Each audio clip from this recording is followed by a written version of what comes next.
Depuis tout petit, j'ai toujours eu ce rêve d'être un sportif de haut niveau. J'ai fait du foot, j'ai fait du hockey. Ça n'a pas trop marché. Un jour, j'ai commencé le jiu-jitsu, juste comme ça. Puis c'était le coup de cœur, quoi.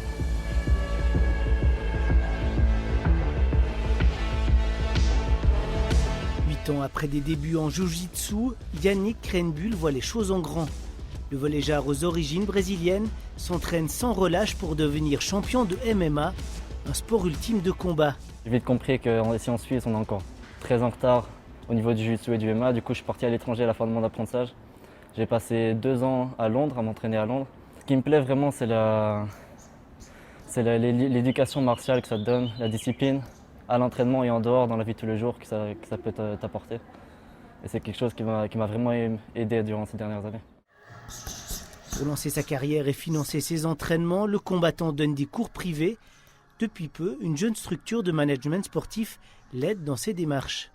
Ils ne peuvent pas se reposer sur une fédération ou un club qui va aller chercher des partenaires pour eux et les aider à passer ce step pour passer dans une carrière professionnelle.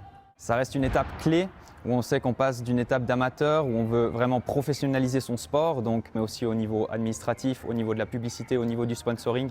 Et c'est toutes des tâches où on doit vraiment s'améliorer et où on est là en support pour ces tâches communication et marketing avec lui.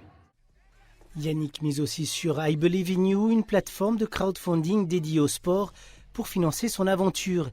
Il a déjà recueilli 8 000 francs sur les 10 000 escomptés. Une aide financière bienvenue pour ce passage vers le milieu professionnel. Au début, les primes des combats ne sont pas assez hautes pour pouvoir vivre et les niveaux sponsors, ils donnent vraiment seulement quand on arrive dans l'élite. Du coup, les débuts sont assez difficiles. Un premier voyage aux États-Unis lui a permis d'intégrer l'équipe Kings MMA en Californie, une porte ouverte sur le monde professionnel et la Ligue UFC. Aujourd'hui, j'ai la chance de faire partie d'une grande équipe avec des coachs de renommée mondiale. Et Rafael Cordero, il était entraîneur de 16 champions mondiaux, aussi entraîneur de Mike Tyson. Dans l'équipe là, je suis le plus jeune, je suis le seul qui combat pas en professionnel. Du coup, j'attends juste de pouvoir repartir et pouvoir suivre les pas de mes partenaires d'entraînement. À 23 ans, le Valaisan poursuit son rêve américain avec une énergie et une détermination qui forcent le respect.